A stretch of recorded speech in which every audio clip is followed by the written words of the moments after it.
Hamskipti þegar efni fer úr einum ham yfir í annan. Við vorum búin að skoða þetta daginn. Þá, ef við skoðum til dæmis vatn, ef að það fast efni, þá köllum við það ís. Ef það fljótandi, köllum við það bara vatn. En ef það lofttegund,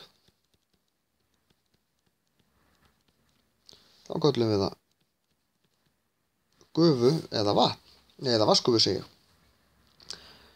Og eins og þið munið, þá getur hvaða efni sem meira að segja gull eða hvaða efni sem verið í öllum þessum þremur formum eða hömum.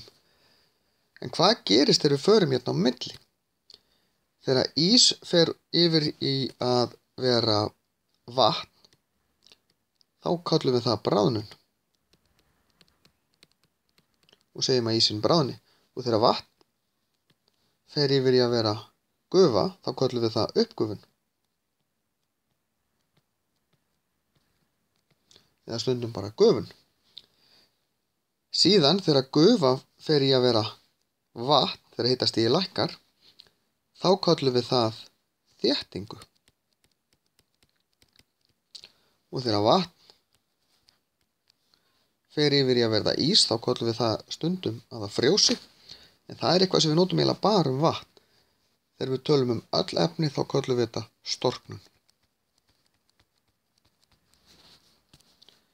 Hitastigið, þar sem að efni fer úr föstu formi yfir í fljótandi eða fljótandi yfir í fast efni, köllum við bræðslumark. Og það sem það fer yfir í að vera úr því að vera fljótandi í að vera gufa eða gufa í að vera fljótandi, köllum við suðumark.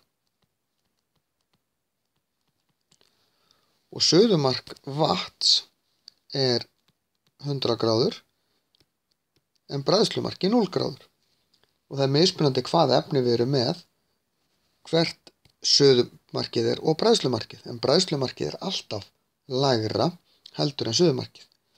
Báðar þessar tölur geta verið mjög háar, einhver 1000 gráður, eins og til dæmis í gulli, en geta verið mínus 200 gráður, eða jafnvel meira.